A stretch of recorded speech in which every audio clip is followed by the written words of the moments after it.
Hi, podcast listeners. Welcome to the A World of Difference podcast. We have so many guests on this show making a difference in our lives, making a difference all around the world with the expertise that they bring. And yet so many of you are reaching out to me saying, you want more. It's not enough just what we're putting on these podcast episodes for you. And so I am here to extend a very warm welcome to you to our Difference Maker community, where you can join for as little as $5 a month to get all this extra content. Out the gate, you're going to get 30 plus mini-sodes of exclusive content not available for the regular podcast listeners, and an exclusive mini-sode every month. And you'll get exclusive voting power to help us pick podcast topics and more. And that's at our Changers tier. There's 3 different main tiers and then an extra larger tier. But whatever tier that you join at, you will be included in this extra content. And I know that many of you are wanting to go a little bit deeper. And so even though it gets a little wild in there sometimes because of how deep we go, I want you to join us there. This extra content is very special. It means a great deal to me to be a part of this community with you. And I would love to just exchange ideas or perspectives that you have around these different episodes. And that's the place where we do it. So please show up to our Difference Maker community. Give us $5 out of your pocket every month. And I think that you'll have a lot of fun in there because we do. And I would love for you to join us. So go to patreon.com/A World of Difference to join us there.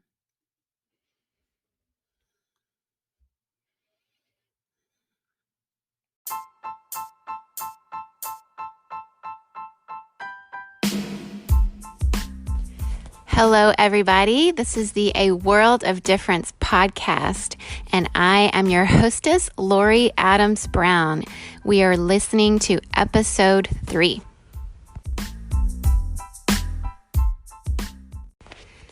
Today, I get to introduce you to my mom, Freida Adams. I know many of you listening already know her because she has lots of fans around the world, lots of friends that have worked alongside her, lots of people that she's helped, lots of people that she's mentored, lots of people who poured into her and people that she also poured into. She is just an amazing person. You were in for such a treat today. How could I describe the life of Freida Adams? Well, she's going to describe it for you in just a few minutes, but it just is an introduction. She's had a very long career. She's now retired. At least that's what she says, but she still works a lot. So we're all really confused whether she's actually retired, but she's an RN. She, has done, I think, kind of every kind of nursing possible. I think she's been like a school nurse. She worked at Grace International School in North Thailand for a few years. She was a nurse in, I think, a jail at one point, in a prison. She also, in her years in Venezuela, she worked as a missionary nurse with the International Mission Board for 22 years. And she started a clinic in Valencia, Venezuela, that's still going today, even during the hard times there. She, honestly, I always feel like she has an unofficial degree in infectious diseases, tropical diseases, I guess we should say, because of just all the things she learned during those years from other doctors that she worked alongside and in the clinic that she ran. And she ran a whole program around Venezuela for volunteers to come in and work as doctors and nurses. She partnered with Baptist Dental Fellowship out of the United States to bring people into Venezuela to work and do free clinics that she organized. And then in her last few years before she retired, she also worked for the New Mexico Border Health, and she was the director there for many years, working alongside the governor, which led her into Mexico multiple times a year. She would take trips into DC. She's got relationships with different senators and different people that she's worked with. Just very passionate about health for people on the border. And even now, though she's supposedly retired, has done a lot to organize things with a coalition of different churches and nonprofits that work together to address the needs of immigrants coming across the border, those who are being released out of, the cages that they've been held in, and just addressing the needs, especially now during COVID with food distributions. And wow, she just does so many things. I'm sure I didn't even cover the half of it. She's actually a very talented piano player, and she may discuss that as well. But when I was little, I remember her teaching piano, but she had an opportunity to choose between going to school to study in Nashville to study piano, or she ended up choosing to be a nurse instead. I think her quote was something like, I love music, but I don't want it to be something I have to rely on for my income. However, she does love nursing, has been paid for that for many years, and then done many unpaid things. She really has just the heart of a nurse at her core, and you'll get to hear a lot about that. Anyway, she's done tons more that I'm sure I didn't cover. And you're in for a treat today as you get to listen to her life, her passion, the way she's helping others in hard times, even now. Introducing my mom, Freida Adams. Welcome to the show.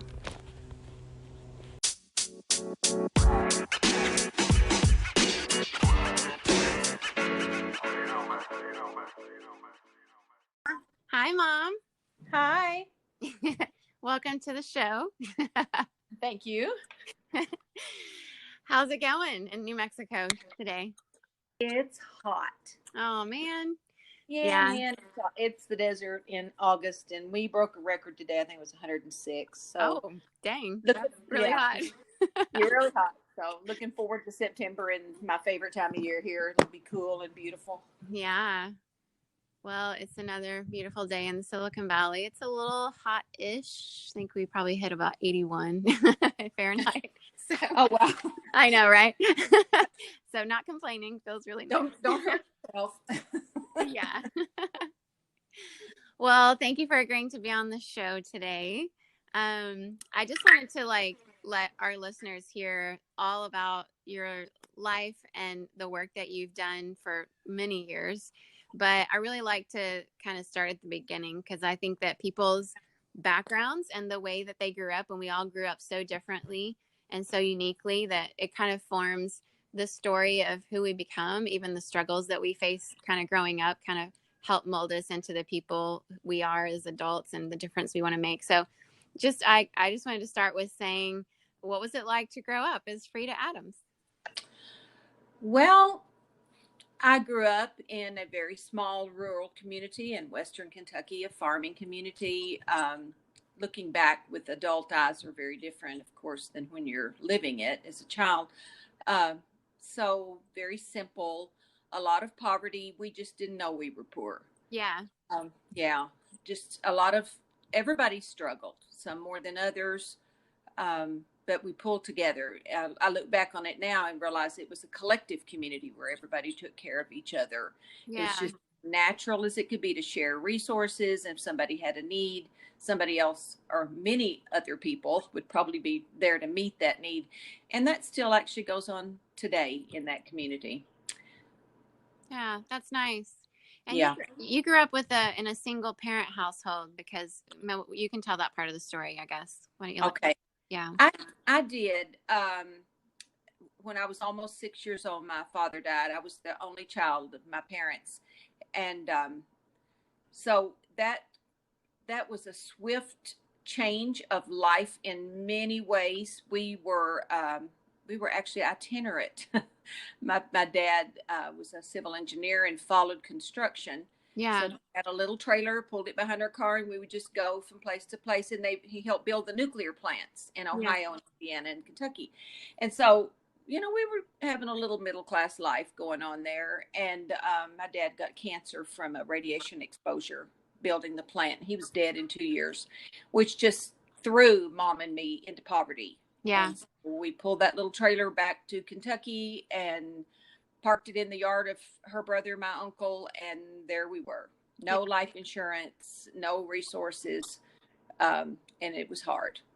Yeah. So my mom was the only single mom I knew. There were no other single moms in my world. Wow. Yeah, I guess in a farming community like that is pretty unusual. I mean, we're here in the Silicon Valley, and we know lots of single moms, and if you're hearing kind of kids yelling in my neighborhood right now, that may be what's going on. I don't know. But yeah, I think in an urban environment, that's probably more common. But yeah, in a farming community, that must have felt really isolating. Did you feel a lot of shame about that when you were in school and stuff? Did kids tease you or anything? I did not feel shame about it. There were a few times when kids really probably didn't know my story would make remarks about it. You don't have a dad or whatever. But I knew other kids that didn't, that their dads had died, a few, but their moms had remarried or whatever. But it never was a shameful thing. It was a sorrowful thing. Okay. But then, so I attribute that to my mom and my family. I mean, there was no shame in it, but it definitely, as a child, could have gone the other way. Yeah, for sure. Well, that's a huge blessing. And I know that it probably was a real mixed bag. I mean, you said that you lived in Indiana for a while and then you lived in Kentucky. And then I do remember, like, part of your story that you would often talk about is that when you moved to Kentucky, you had a northern accent and people didn't really like that. So you had to work really hard. Maybe you can tell that story. Okay. So when I was born in Kentucky, and then when I was 3 months old, off we went for the adventure of traveling and working. And so I did grow up in Indiana and Ohio. And so I learned to talk there. I lived in trailer parks with kids, families from all over the world. So played neighbor on one side was Japanese, on the other side was German. And cool. So I look back on that, it was amazing. Yeah, that's awesome. Yeah. And so that was the world I lived in, playing in it. The moms would, they were stay-home moms. And so, go to the laundromat and get together and sit out in the yard, and we would all play. So, of course, growing up in that area, I did have, a kind of little Indiana brogue going on there. And so then that shock of moving back to Kentucky, where I just, I'd lost my dad, my world had been turned upside down. And every time I opened my mouth, kids would laugh, because they had never heard anybody talk like that. So it took me a couple of years really practicing to get this Southern accent. And I must have gotten it really well. You still got it. Yeah. I've been away from there a long time, but it's followed me around the world. Yeah. It's stuck. Once you got it, it's stuck. That's it. Yeah. Well, yeah. Was there a time in your life, in your childhood, that you could pinpoint, or maybe it was more of a process for you, when you just knew that you wanted your life to count for something, where you really just wanted to make a difference? Well, growing up in the environment of people helping people, and when you live on a farm, you're really, really up close with birth and death and happiness and suffering. And so I guess part of it was a natural growing out of that. And my mom was a helper, and my aunts and uncles, we didn't realize what we were doing. It's just what you did. Yeah. We didn't look at it as a handout or helping somebody, or, it's just that everybody pulled together to survive. But probably when I was about 10 years old, my mom was, we went to church, and my mom was the missions leader for little girls. And the pastor's wife had a friend that was a missionary in Africa, and she'd come to visit her during her furlough. And she came and spoke to that little group of girls. And so my community was really small, 150 people and one caution light, only one stoplight in the whole county, and the whole county has 5,000 people in it. So we're small and rural. So the fact that this lady comes to that little church on that little afternoon and spoke to that little group of girls, and she told about her work in Africa as a missionary, and caring for the children, and so many orphans and so much need. And I knew right then. I went right home and I told my mama, I said, I'm going to do that one day. That's what I'm going to do. And so mama took me to the pastor and had me tell the pastor, and I remember now mama sitting there. I can't even imagine how scared she was. Yeah. for that to come out of my mouth, or how this, mother nobody ever made it seem like a silly little pipe dream of a little country girl. Wow. I always had affirmation, even though that looked impossible. Yeah. I remember her saying, I don't know how we're going to do this, but with God's help, we'll do this. Wow. Such faith. Yes, exactly. That's awesome. And you were how old? I think probably around 10. Wow. Yeah. That's crazy, because you just never had left that whole kind of Kentucky, Ohio, Indiana sort of area. Right. I guess Yeah. your mom had lived in California for a while, so she probably told you about that. But that was probably as far off as you kind of had any experience in the family until that person from Africa came, I guess, or Right. Yeah. I mean, I'd heard her stories, and of course heard the men in our family talk about going to war and going to Africa and going to Europe, yeah, going to Asia. But those were far off places that you saw pictures about in your history books at school. yeah. That, yeah. So for me to even think that way, was just kind of out of the box, because I wasn't one of those people. Yeah, for sure. Yeah. Yeah. Well, I know that you also sort of felt a strong calling to be a nurse, and you ultimately went to, school to study that. But you also had this passion for music, and you played piano. And there was this one moment where you had to make a decision about, was it going to Nashville? Is that right? Yes. Yeah. Tell us that story. So music, our family was very, music is just part of who we are and has been for generations. And so I had studied piano at great sacrifice for my mother. To show the value of it is that we were really poor and had a lot of food insecurity, that somehow she came up with money to pay for my piano lessons. Wow. From the time I was 7 years old, all the way through high school. And I, showed talent. And so we'd have a recital every year, and my teacher had gone to the Vanderbilt University Peabody Conservatory of Music and graduated from there. And so it was at my junior recital, junior in high school, and I played and, sat down. And afterwards, my music teacher came up to me and told me that someone was there from the Peabody Conservatory to hear me. Wow. And was very impressed. And so later on, early part of my senior year, I was offered a full scholarship, piano scholarship, to go there. It was about 2.5, 3 hours away, which, my goodness. Yeah. Again, yeah. And that was a big honor, a huge honor. And I love, to this day, music. I think in music. I think lyrics is how I think or process. But I had... I had a fork in the road to make, and I'm not saying that I would have not fulfilled my purpose in life had I gone. I'm right. not at all, because I don't feel that. Yeah. It's just, I don't think, honestly, looking back in it, I don't think I had the skills at 17 years old, because I graduated at 17. Yeah. To go. I didn't even have a way to get there. I didn't have clothes to go. I didn't have any, we had nothing. And I wish, a regret, well, if there are regrets, and this is that even though I've made very good grades, I had excellent grades. Yeah. I could have qualified for a presidential scholarship at the local university, and nobody told me. Yeah. I could have had help to do that, but I needed guidance. Right. And I didn't even know what I didn't need. I didn't know what I didn't know. Yeah. Right. And so I just really didn't have anybody that came along beside me that had that knowledge and had those resources to at least showed me how that might have been possible. But I made a choice not to go, and I don't regret that. I mean, I love music. It's part of my life. That would have, and maybe, God would have used that, and I'd have wound up right where I am now. So we don't know, but I was quite young to have that fork in the road moment. Yeah, that's true.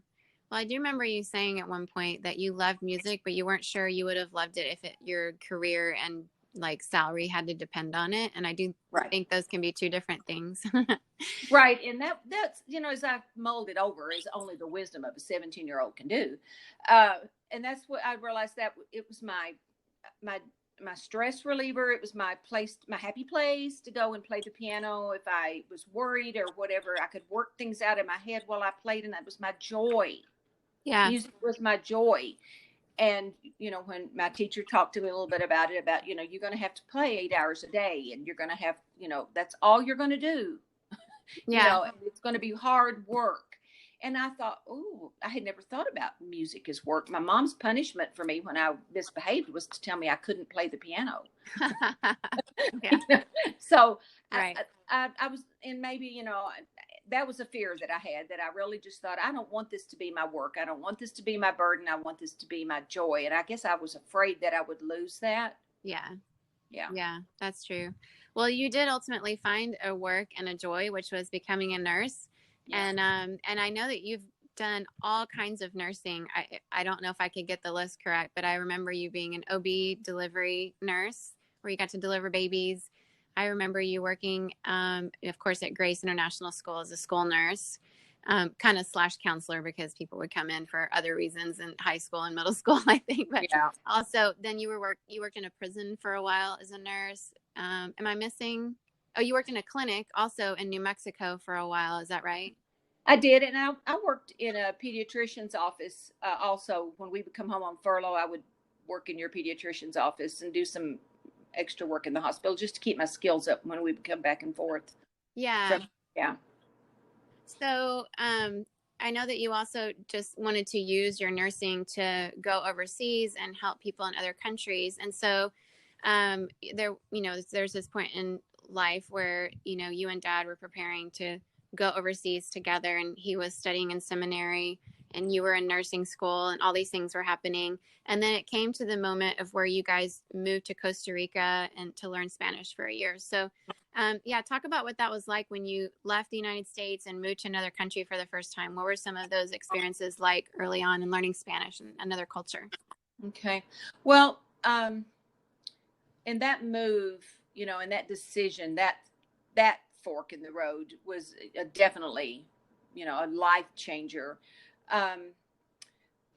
That didn't come out of a sense of adventure or wanting to, it wasn't, this is exciting to go live some other countries and stuff. I was very much a homebody and deep family roots and loved, so my idea of a big adventure would have been going to Disney World or something. Right. That was about it. So the decision to do that wasn't easy, but came out of a deep sense of what I should be doing and of what I call a call. Yeah. A call to my life that started when I was 10, that started the trajectory of my life. Yeah. Decisions being made based on, is this going to get me there? Mm. And so making that decision, and it wasn't just me, and it wasn't just your dad and me, it was all of us. And Yeah. we had, that was a process of several years where your dad went overseas to Guatemala, worked as, volunteers 2 weeks out of the year and stuff. And yeah. So, and that was just the point of, okay, it's time to jump off the diving board. Yeah. Do this. So, I remember so well, and you may remember this too, the night before we left. And we were staying with my mom. And again, my mom was a single mom. I was her world. Her only child. Yeah. Grandchildren. Yes. And my mom was almost 39 when I was born. Mm. So, leaving my mother was very, very difficult. Yeah. And I cried all night long, the night before we left. The night before we left, when we ate dinner with her, it was going to be that last meal together. She told me something she had never told me. And that was that when she was pregnant with me, and again, she was, 38 years old and pregnant and RH negative before the Rogam shot. And she had mumps. She had mumps twice and rheumatic fever while she was pregnant, and the doctors wouldn't even let her buy a crib or anything. They didn't think she would carry me. And she said she told the Lord, if he would give her this child, she would give the child back to him as Hannah did. And so, but she didn't ever want to tell me that. Right. She wanted my decisions to be based on what I felt like I should do, and she didn't ever want that pressure, to be on me. And I look back at that 10-year-old conversation, realized that was what was happening with her at that time. So she told me, I gave you to the Lord before you were born. And as hard as this is, you go, she released me. Wow. But I had a hard time releasing me. Yeah. I never was torn whether I should or not. I knew deeply that we should go, but it was just hurt. It just hurt to leave her. Yeah. Yeah. And so that the separation from family is absolutely the hardest part. Hands down, no thinking about it. That's the hardest part of doing something like that. Oh, yeah. totally relate to that in the sense of being separated from family being the hardest part. I don't at all remember that night because I guess I was too young to remember it. Yeah. But I do remember your relationship with your mom being very special, um, and I can't only imagine what it was like to be an only child leaving your mom like that. But what a gift that she gave you to release you, because I've known people throughout my life who are, expats moving overseas for even just 2 years, whose parents just give them such grief. And just to think that she was able to release you and your feelings were only your own and not ones she was putting onto you, which is a true gift. Right. And I know she was brokenhearted. I know Of course. she was. Yeah. But she, again, just like she never told me how difficult it was to put a meal on the table, and how we absolutely ate hand to mouth, and I didn't realize it till we grew up, because she never ever put that on me. Wow. Taught me to be thankful and excited about what we were having, and to be surprised by what we had, and Right. So it was all an attitude of gratitude that she taught me, and seeing the good even when things were really scary. Yeah, that's a true gift, because it just saves you a lot of mental health struggles down the road. Right.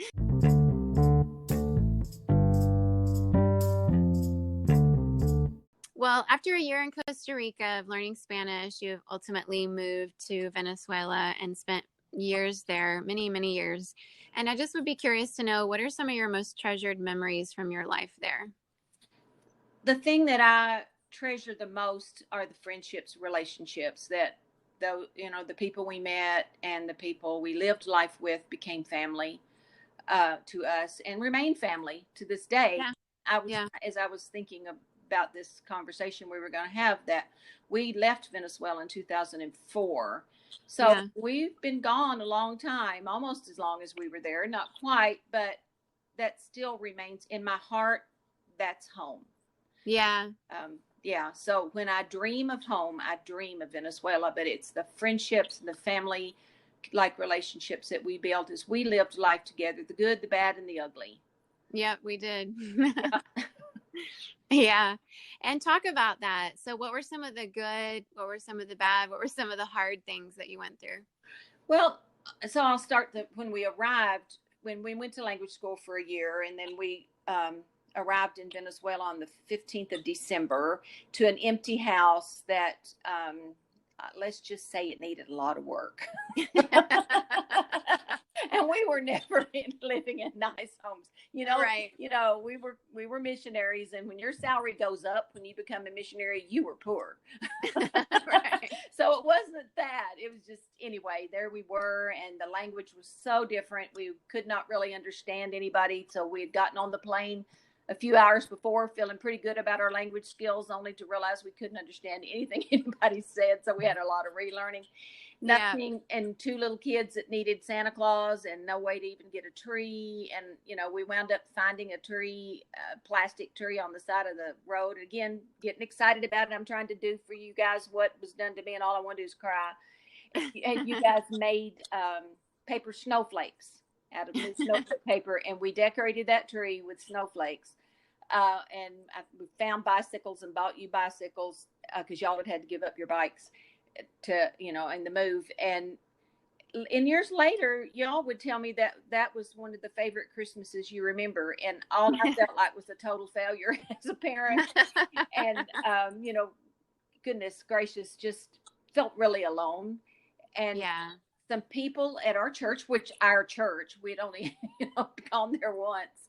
Yeah. But there was a family there, and they had just gotten back from Georgia. They had the husband had been on a scholarship there, an exchange through the government, and gone to school, and they had just come back. So they were kind of feeling the same way and coming back to Venezuela after living several years in Georgia, and they invited us to their home for Christmas Eve.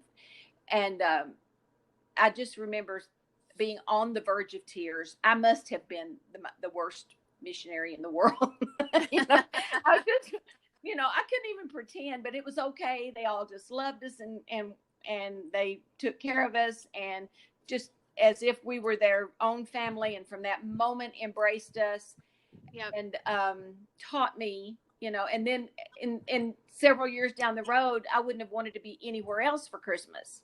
Yeah. But for several years, I said I was really happy 364 days out of the year, but everybody in Venezuela that knew me knew I was just going to cry on December 24th. So, Yeah. but just that as the relationships developed and we began to build a life there, and feel at home there, that changed. But a lot of that was on the part of those people who embraced us as foreigners. Yep. And immigrants. Yep. And took us in. Yeah. Yeah. No, I don't remember that first moment of that happening, but I know that the situation you're talking about went on for years. We spent Christmases with right. like that church family. That really was our family. And those are really special memories for me too.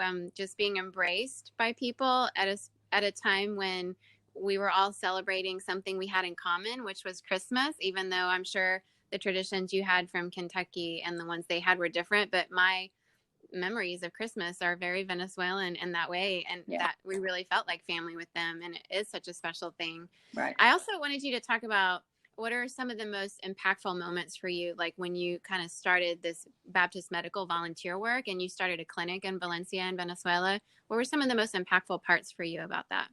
Okay. So, in the intervening years between 10 years old and the day we got on the plane to go, my call got more specific, got more defined into a definite call to be a nurse, as deep as that call was to do missions. So it was I could not separate those two things.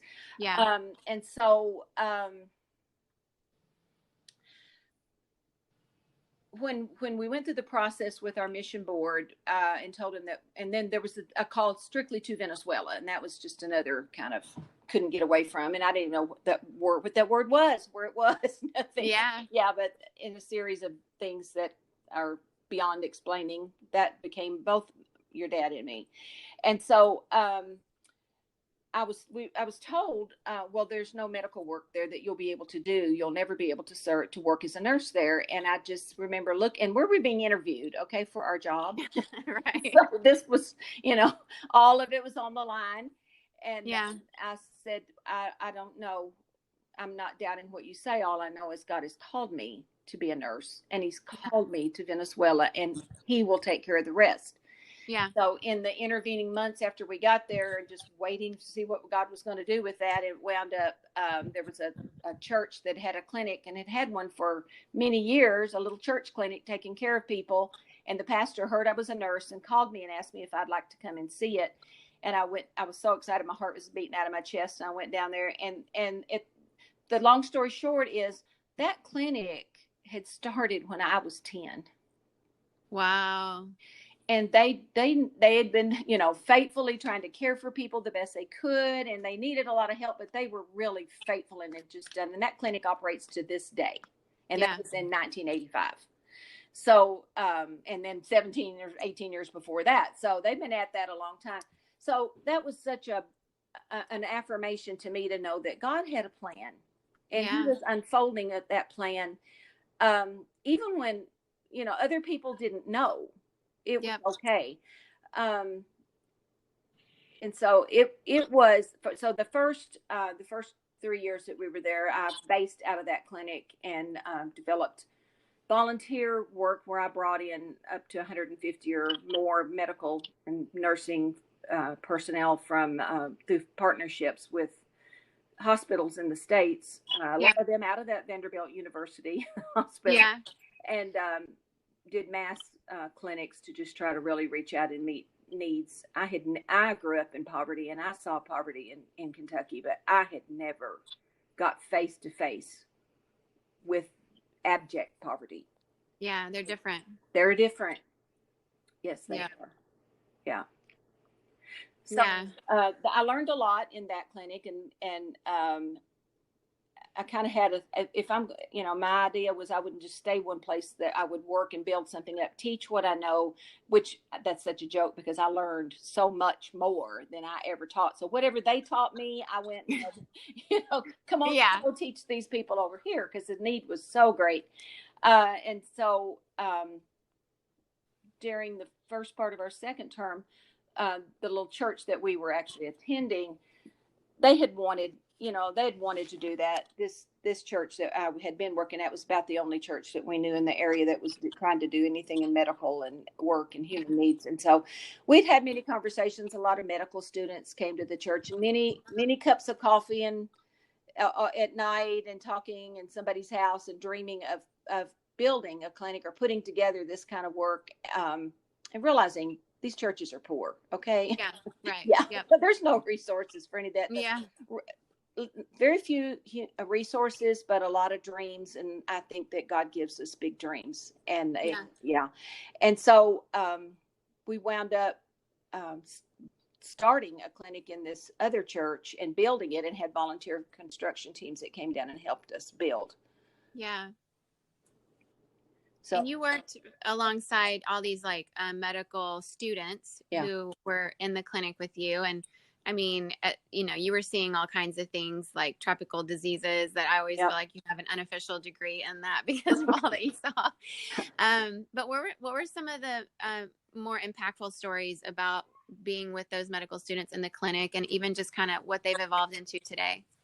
So I always had one Venezuelan doctor, and that's, how I could work. The bad news was they didn't recognize anything after sixth grade that I had studied in Venezuela. But the good news is it didn't matter, because they were grateful to have me there to with the technical knowledge that I might have. And so one of the gifts that I had to give was that I had technical medical English. Right. And that's something they desperately needed, because at the time the medical textbooks were in English. And so they did not speak English. They just did not have access, to the latest technologies, to learning. And that was in the days before computers and stuff. So to open the world to medical technical English to a medical student opened the world to them for their career. Yeah. And so that's what, and then also their education, they had a hard time getting enough clinical hours. It's always an issue with people. You can study about something, but you need to practice it. You need to learn your skills. Those are very defined skills. So the opportunity to come work with a Venezuelan doctor and with me, and have that extra opportunity to learn more, they were always just eager to do that. So that was kind of the trade-off. And so as they came, and I said the bug bit them, it's that once you start really doing something not for pay, but you're doing it because it's just the right thing to do, and you can really make a difference in people's lives, and it captures you. And so by the time they came out of school, they would become my doctors. Yeah. And then they would bring more medical students. And so those first students are all over the world now. Yeah. Very like Italy and Morocco, Indonesia, many places in the world, because of the diaspora of Venezuelans around the world due to very difficult changes in Venezuela. So, and I still keep in touch with a lot of them. Yeah. We're still friends, and I love Facebook and WhatsApp, because we can keep up with each other and to hear their stories and see, what they're doing, and how what they learned, and how to care for people, not for what money you make, or not for any prestige, but just because of the blessing you get and give.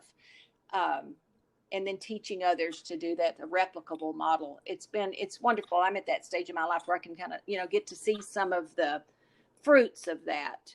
And now I'm having some of their children, who are now adults, contacting me and talking to me about choosing careers and looking at going into medicine and stuff. So that's really sweet that I'm able to, help with that. And they were babies, little kids growing up with you and your brother. And now they're reaching out, and, we stay in contact. So it's good. Again, like I said, we still remain family. Yeah. Still family all around the world with our Venezuelan family. Yeah. So as a nurse, what would you say it's taught you about helping people during hard times, and maybe more specifically about those clinic years, because if I remember correctly, we had a lot of immigrants coming in from Colombia at the time. It's now kind of reversed because of the Right. situation in Venezuela. But at the time, it was Colombians that were coming into Venezuela for a better life, because it was Right. this model democracy in the 80s and early 90s. Yeah. But they didn't have a chance to get medical care if they didn't have a job and a card from Right. their employer. And so you treated people for free. So Right. what was that like for you to help people during those hard times as a nurse?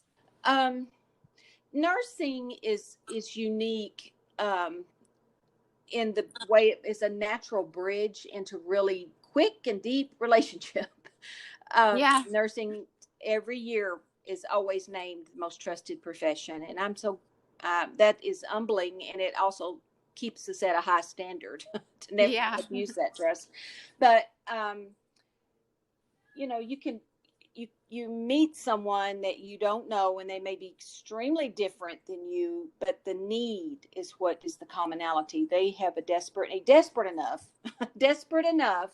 to let me into their world. Yeah. I'm so different, and so it's not just me seeing them as different, it's them seeing me as different. I'm amazed to this day when someone even wants to respond to my hello in that situation. Yeah. So yeah, I never take any of that for granted. But and I guess I'll go back to I'll try to describe this in an obstetric situation, an OB situation, to meet a mother or mother to be in that very stressful moment, that very important moment, and then as I help her and the family, I enter into what I call the sacred space.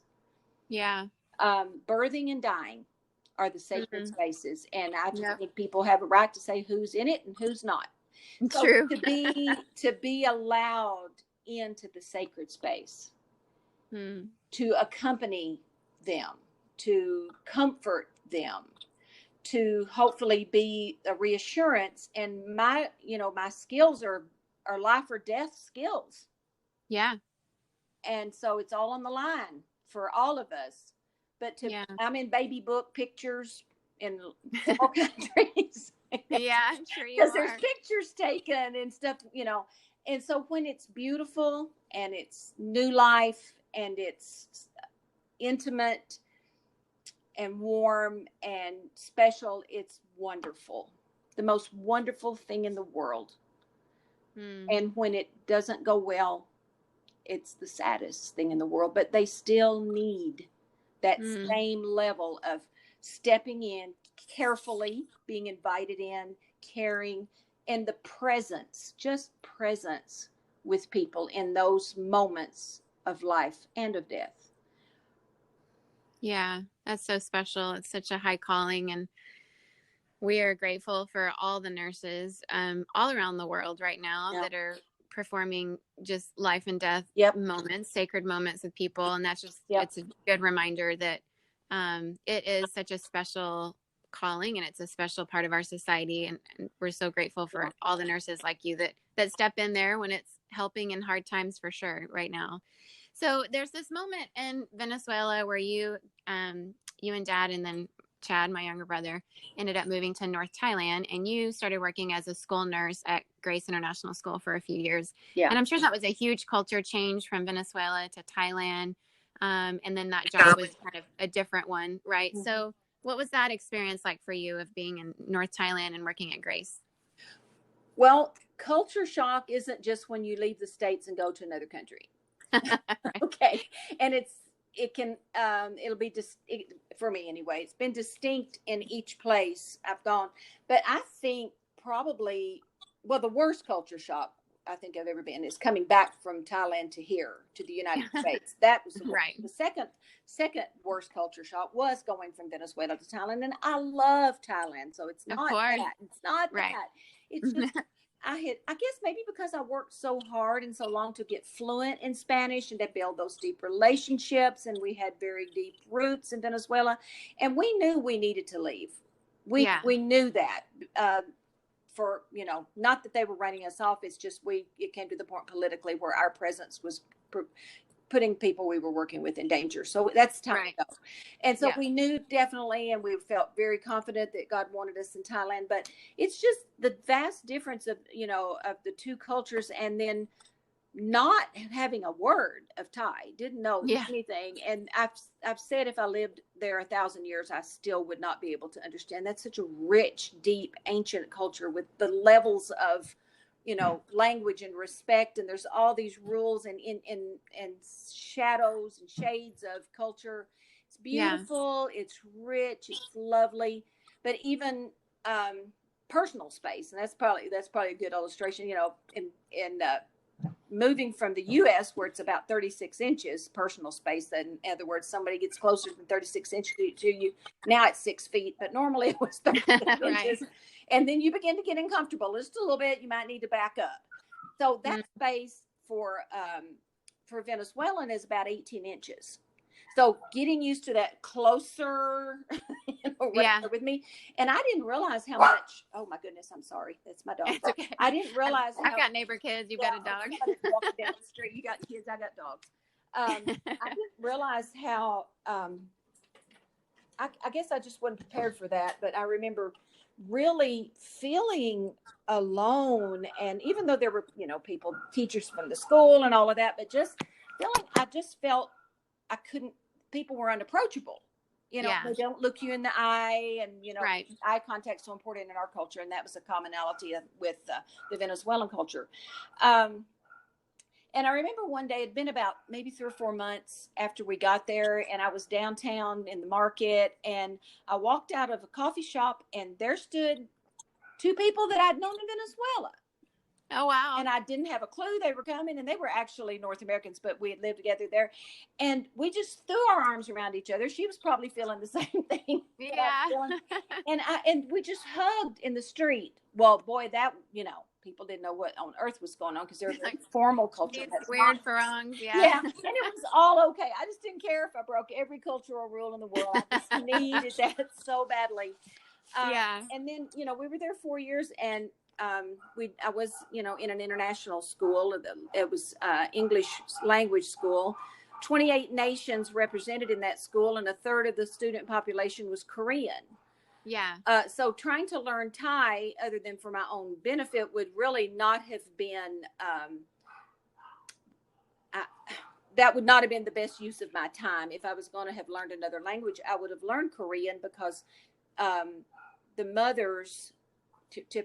Traditionally, they stayed home, and the fathers traveled all through Asia, and the children would come to our school, and the mothers didn't speak Thai, and they didn't speak English. They only spoke Korean. So to try to talk to a mother about her sick child was difficult. And then there's so many rules about who can translate, and it, you know, not be offensive. So it was just a very complex society and stuff. So that was, you know, I loved living there. We're comfortable living there, but that part probably never got comfortable with. It just, we managed. And then until that time, I had worked, you know, growing up in Kentucky, mostly rural Kentucky, a lot of poor people. And then I saw poverty at a level I'd never seen. And I worked with starved to death poverty, you know, in Venezuela for so long, for like 20 years, and then come to work in a school, which that was not the issue. This was a private school, and these parents were paying tuition for their kids. Right. So that it was not, although those parents were running orphanages and working with the poor, the kids themselves were not. But what I was needed just as badly. Yeah. Because, about half the kids dormed there, and their parents lived, you know, 1,500 miles away or 1,000 miles away, and several countries away, and the kids would be in dorm situations. So they were really missing home. These were the years after 9/11, when there was a lot of turmoil in Asia. Yeah. I remember one day doing lice checks. If you're a school nurse, you do lice checks, especially if you're in the tropics. So I walked in the classroom, and I just have the kids sit at the desk, and I would just, you know, get behind them and run my thumb up their hair.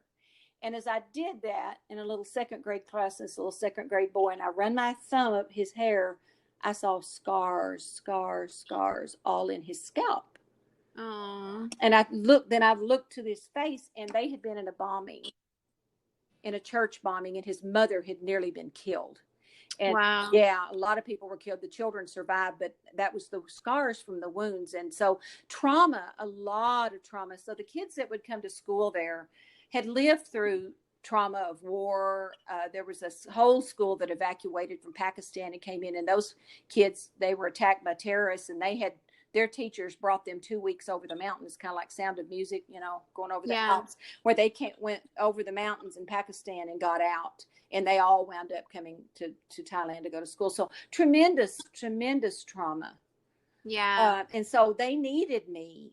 A lot of the, children somaticize trauma and somaticize stress. So the tummy ache, it's many times an emotional pain that's Right. that's displaying in physical pain. So really learning and getting to know those kids and how to listen, and just hug sometimes, and just let them cry.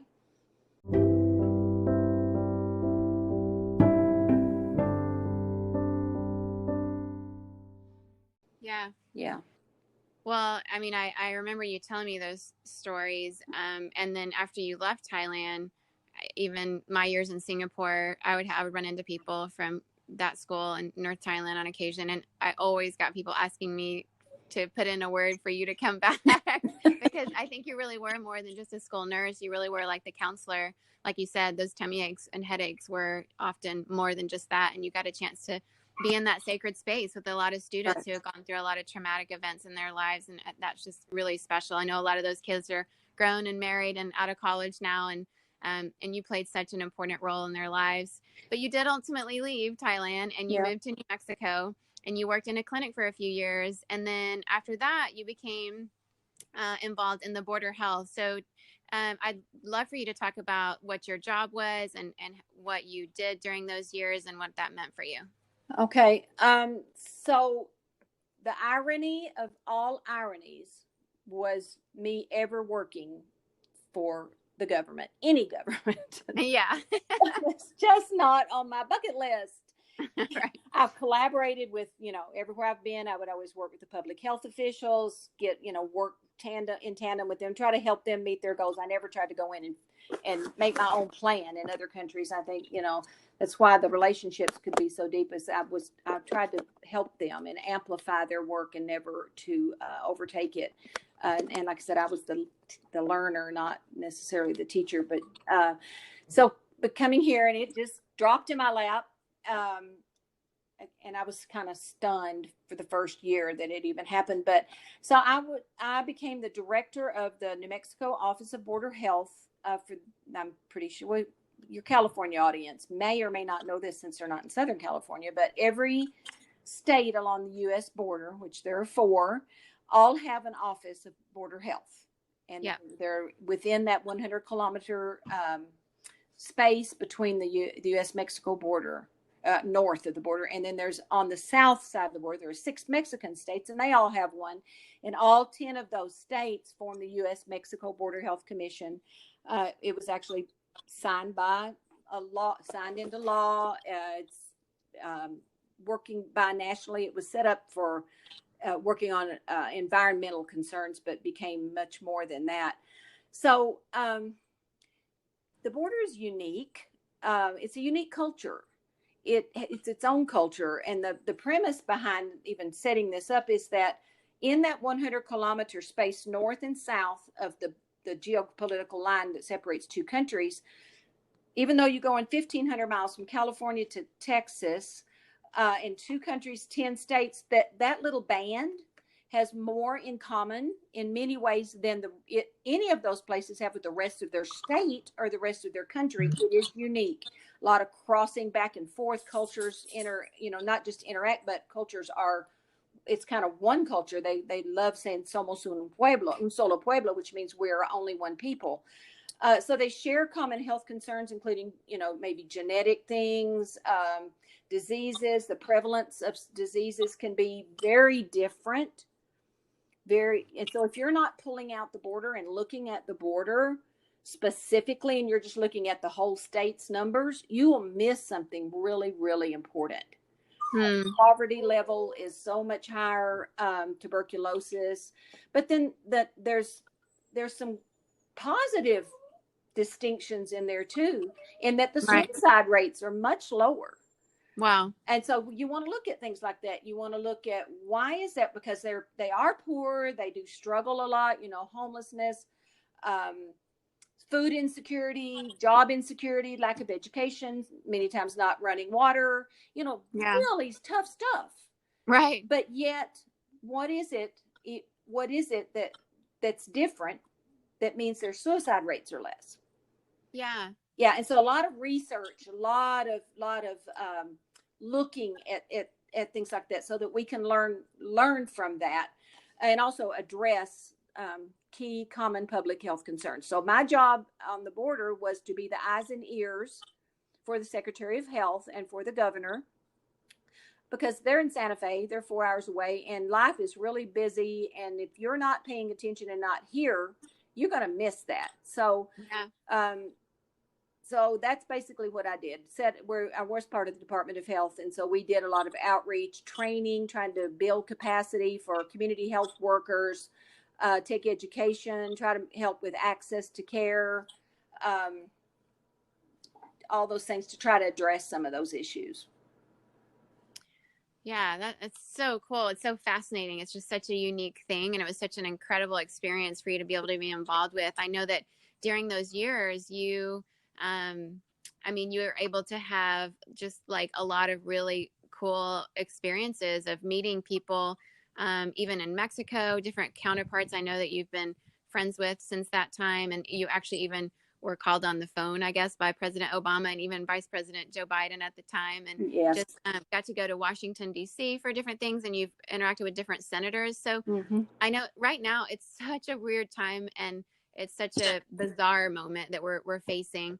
I would be curious to know, because, a lot of Christians in the United States, especially I would say particularly white evangelicals, like to keep politics out of their Christianity, and politics, even in the American word that we use, the English word politics, when you say it in America, it has such a kind of icky feel to it, Yeah. especially for a lot of Christians. But as far as your understanding of working with the government and being a Christian, because in the church, it's made up of people who follow Jesus, but there are people who follow Jesus who work in the U.S. government as well. We have a separation of church and state, but it doesn't mean, I don't think necessarily, that Christians have to not be involved in politics in the sense that some things you just can't do alone, or you can't do as one church. So what is your, after all those years of working in that job and, being, on calls with the president and vice president, working with senators, as a Christian, like, how would you describe why that was important to do? I think we have to be salt and light, and you can't be salt and stay in the salt shaker up in the cabinet. Right.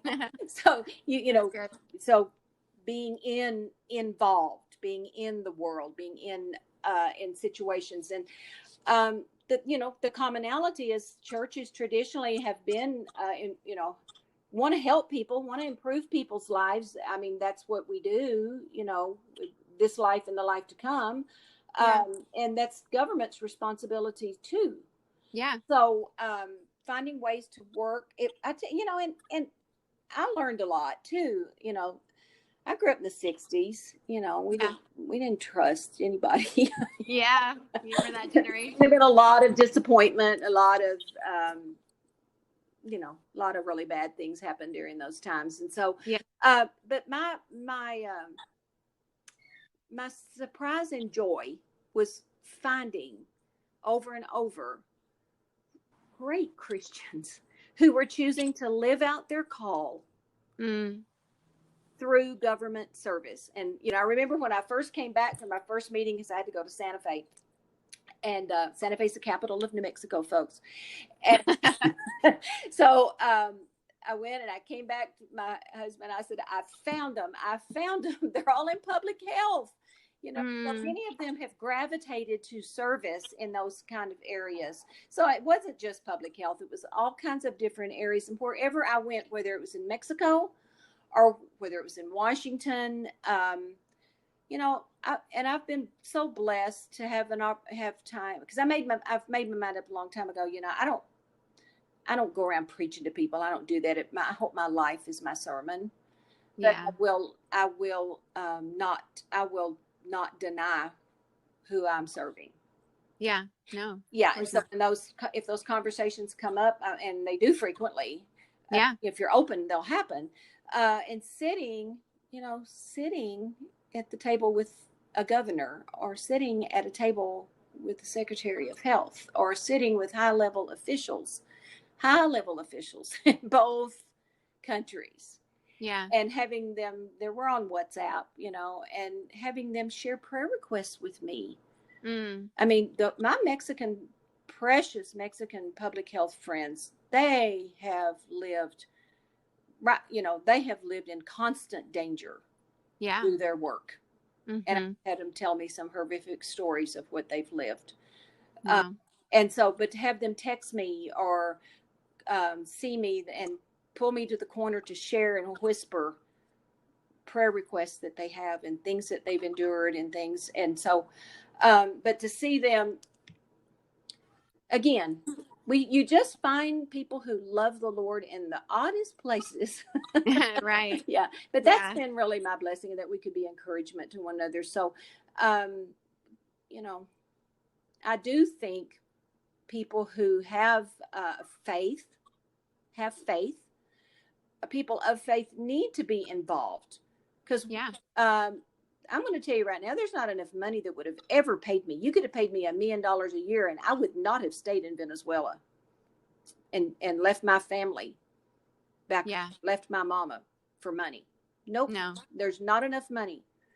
But my call kept me there and made me joyful there. And everywhere I've been, in every situation, to find joy because of being able to serve people. That's the highest honor, is to serve people, and knowing that when I do that, because Matthew 25 is really clear about this, that when you have touched the face of a person, you have touched the face of Christ himself. That's Mother Teresa, which is one of my heroes. Yeah. And so when I began to realize that when I'm looking into someone's face, when I'm looking at that child, or I'm looking at that anguished mother, or that terrified father, or whoever it is, that's a picture of Christ, the suffering Christ. And if I can see that person with that value and with that perspective, it's going to change who I am. It's going to change how I respond to that person. And so we should be out there, because we value people. We should be valuing people more than anybody. Yeah, of course. Yes. People of faith have a message that goes deeper than just the physical need. Absolutely. Absolutely. And I've, in those dark moments of my life, when I've, have that dark searching of the soul, and look, is this all there is, Lord? Is this it? Do we just vaporize and go away to nothing when this life is over? If this is all there is, it's not worth it. Right. But then that deep sense of presence of knowing, no, honey, this isn't all there is. Yeah. So those of us who have faith and know that there's more than this life, should have even a more urgency to be caring for people and just be the presence of Christ for someone else. Yeah.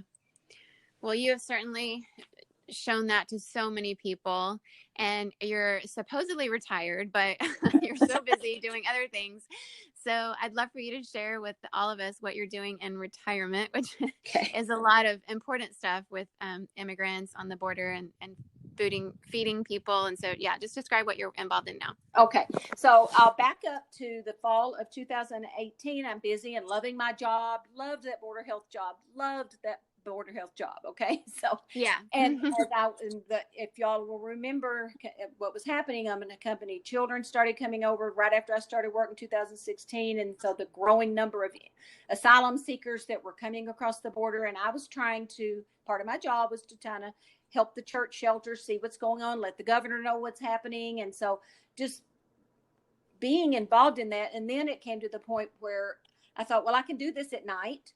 I think it'd be my night thing. And realizing that this was growing need. And I had the unique skills here to maneuver in this.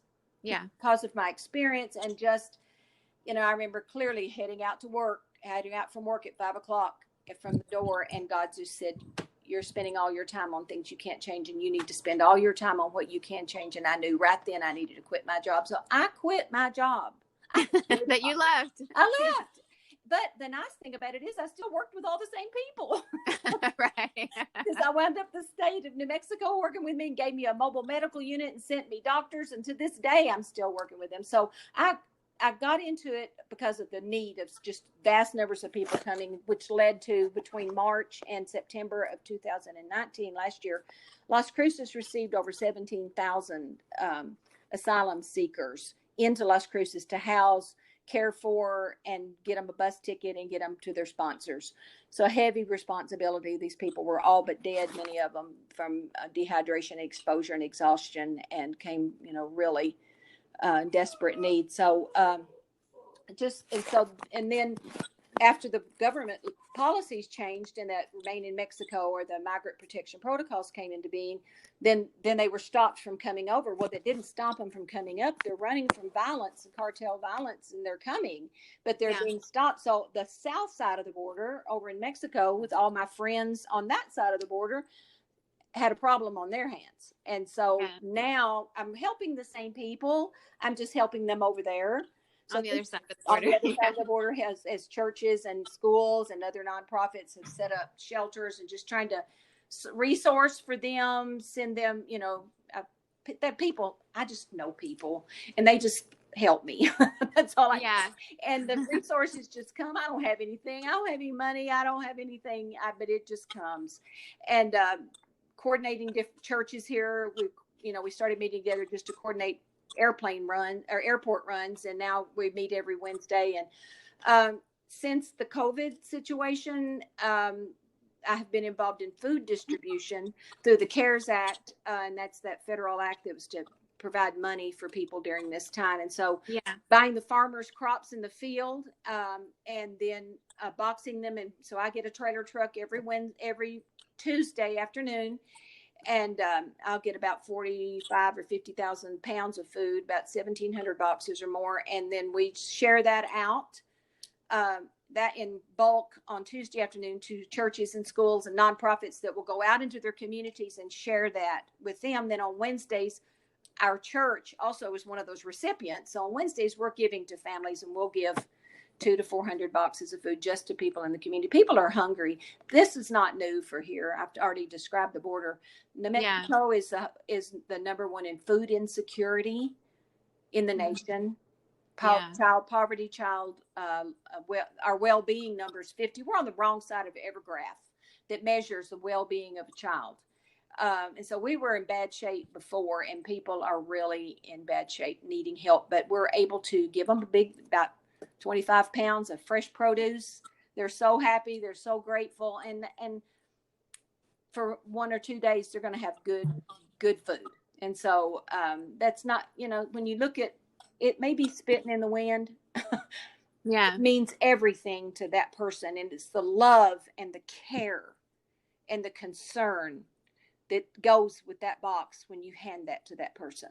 That's what gets them through to the next day. Somebody cares.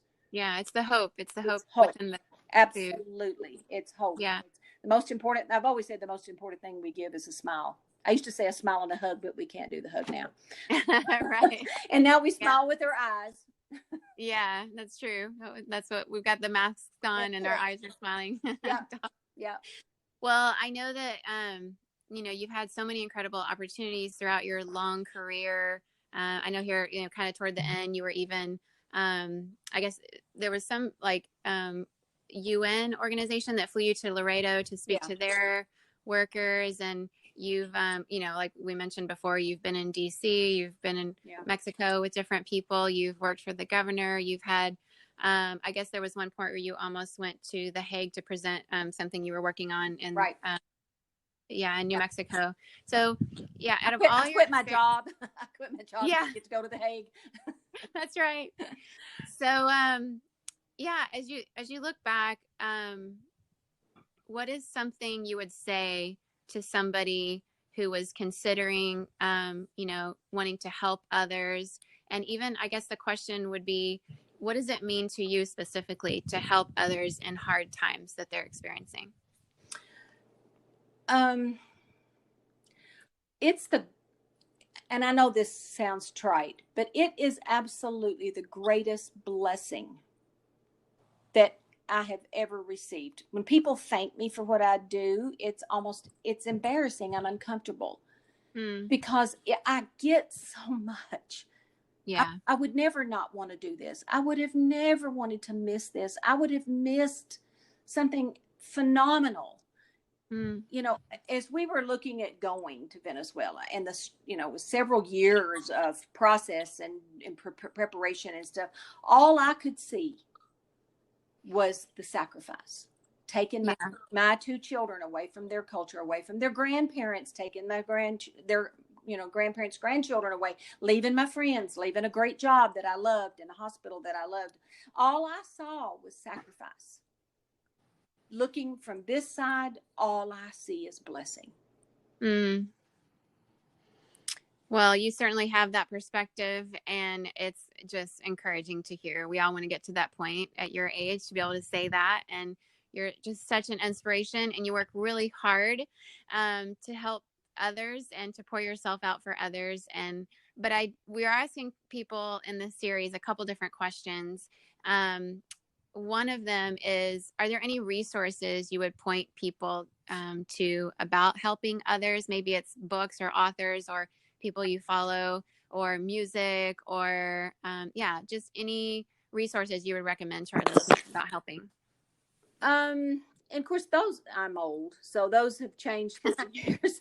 Those, I grew up in the 60s. So honestly, something as simple as protest songs and folk music, and, listen to Peter, Paul, and Mary, listen to listen to some of those. And there's some powerful music. And again, I've already explained why that speaks to me. So music along the way. As a child growing up in church, hymns spoke to me.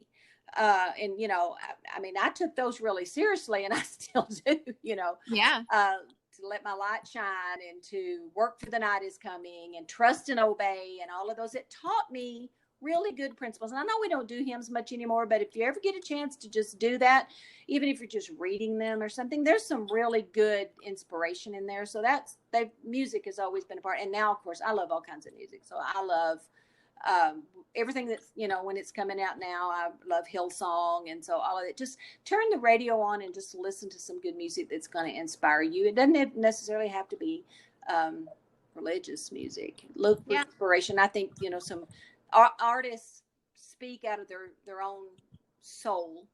Yeah. So there's good things. There's, as far as movies, and your brother and I were talking about this yesterday and trying to think through, and I'm going to assume you don't remember this because he didn't.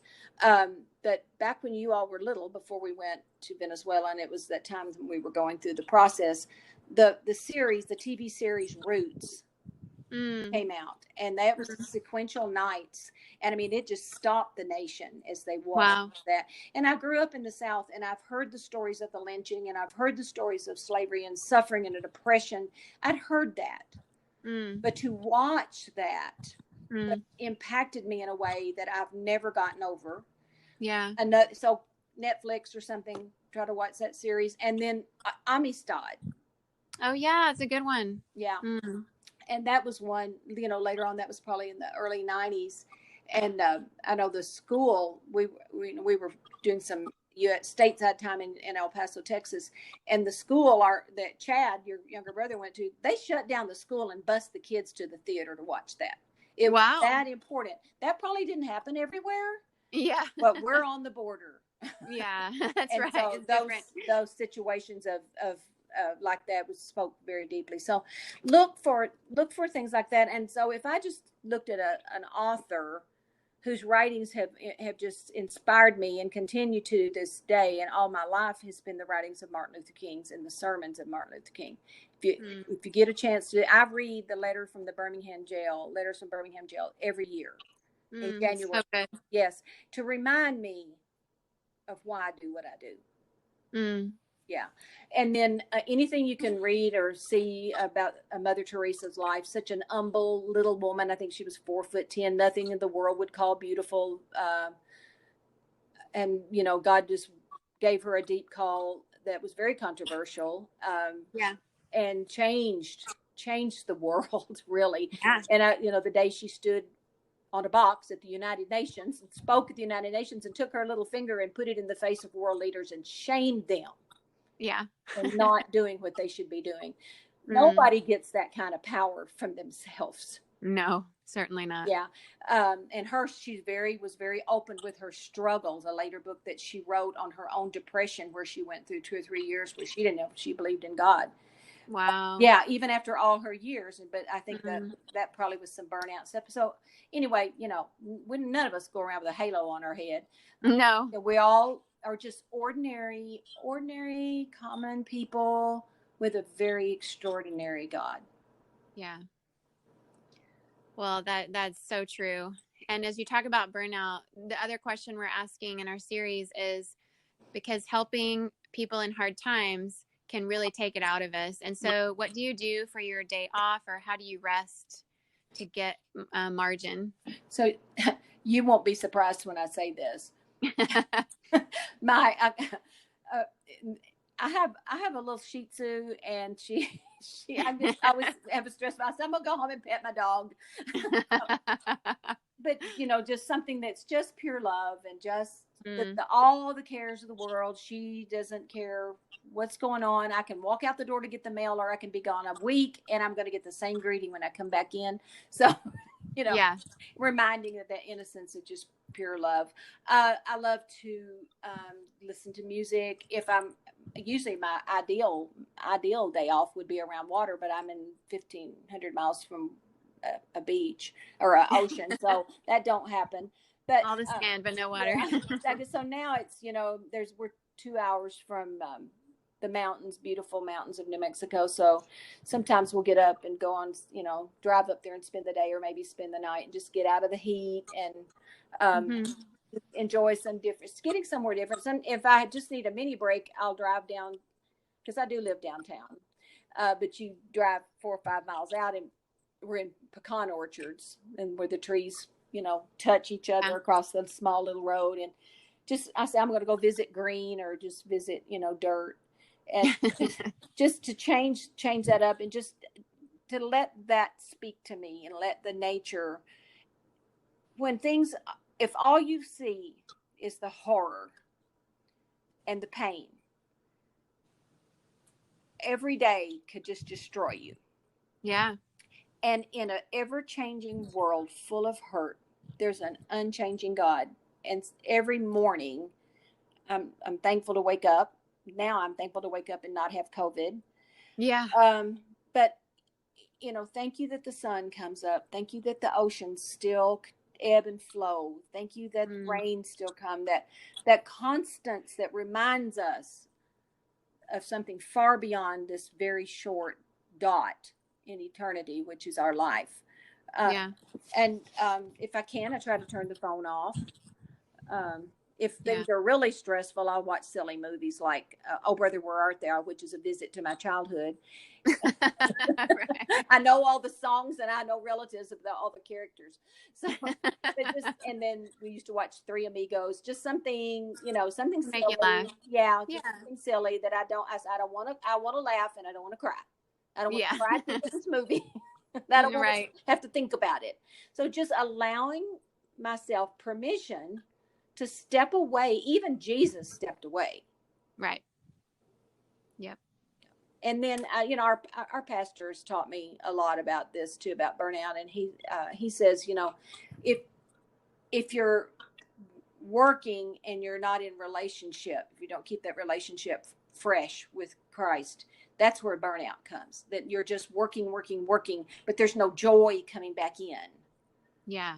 And so that's important. That is not easy to do when you're working 16 to 20 hours a day, and you know, and your phone's constantly dinging, and you know, every ding of that phone is a real need. Right. But we can't we have to gas up. You know, That's right. we have to fill our tank. You cannot draw water from a dry well. Yep. Well, thank you so much for your time today. It's been just a joy to walk through your life and all the amazing things you've been able to see and do, and just the way your life is so uniquely yours and so uniquely ordained in the ways that God intended for it to be. And the way that even though you yourself grew up experiencing hard times, that you were still in a community that gave back. And I think that that's one of the lessons you took from your childhood as I hear it. Yeah. Because even when we're experiencing hard times, which all of us are in various ways during COVID, we can still make a difference, even though we don't have it all figured out. Right. And if Mother Teresa even doubted, then certainly there's hope for all of us. Right? Absolutely. Yeah. We can't wait till things are perfect. No, we certainly cannot. Well, thank you so much, Mom. It's just been an honor, a privilege, a pleasure to talk to you today. Oh my goodness. Well, I feel the same way. I'm all excited to be on your podcast. I've already got people joining your podcast. Oh, thanks, Mom. Well, I love you. I'm proud of you. And I'll talk to you soon, Mom. All right, darling. Love you too. Bye-bye. Bye.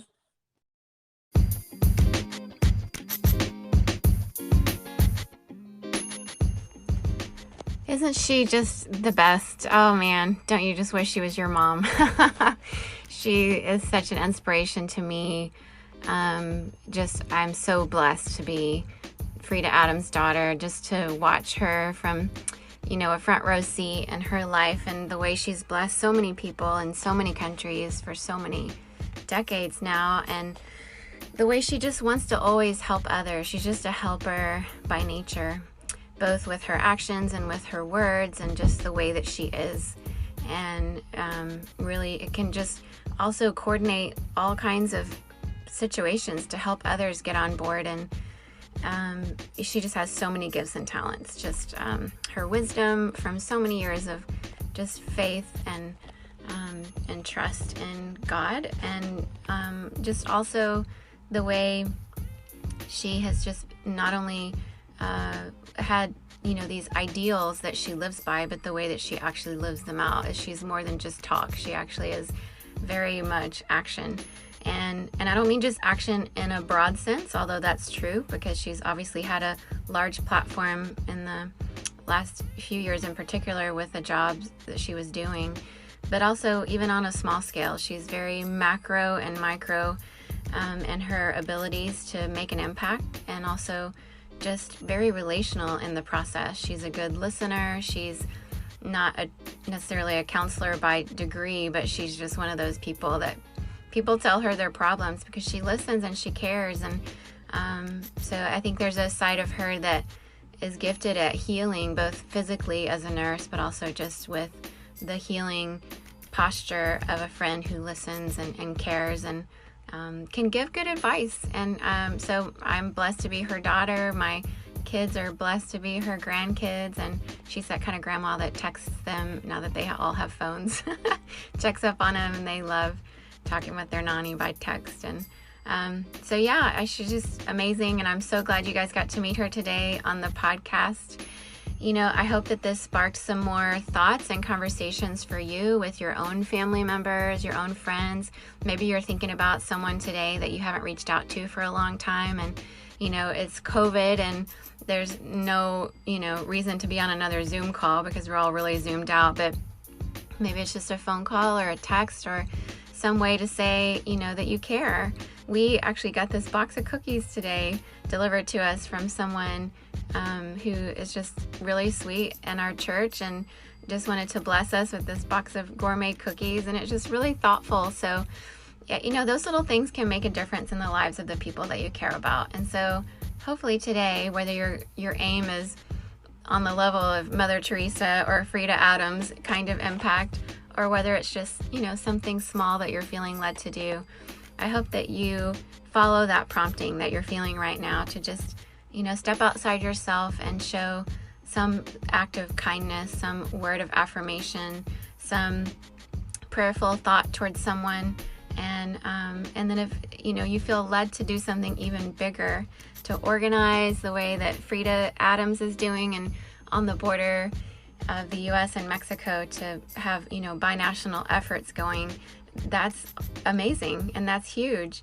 And yet you don't have to start there, because if you heard her story, it started small in her life. And then as you kind of stretch that muscle of learning how to make a difference in small ways, you can increase that, and then others will come alongside and you'll inspire more people. And that's my hope and prayer for each of you, is that as you're listening to these stories of my guests that I'm bringing on, that it'll just spark some innovation, some creativity, some inspiration.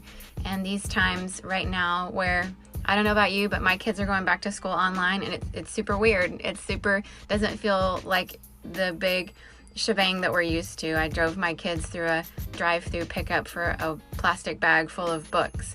They never even got out of the car, had their masks on, and it felt really kind of awkward and detached.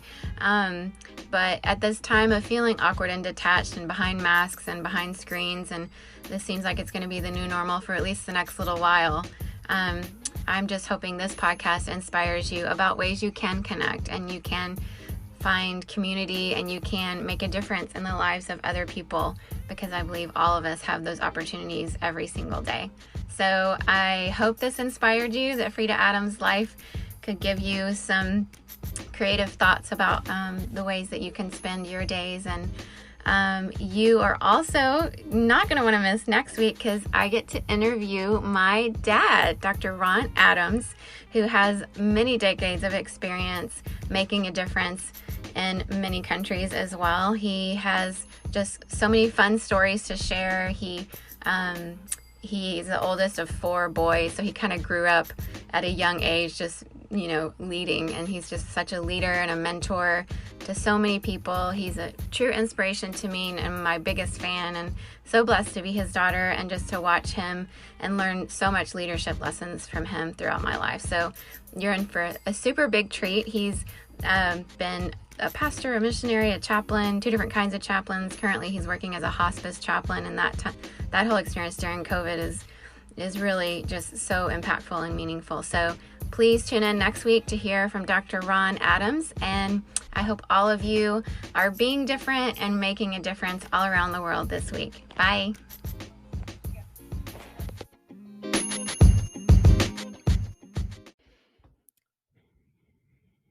As we're finishing this episode, if you're thinking, I really wish I could learn more or go a little bit deeper, well, that's what our Difference Maker community is for. I would love to welcome you in to join the rest of us there.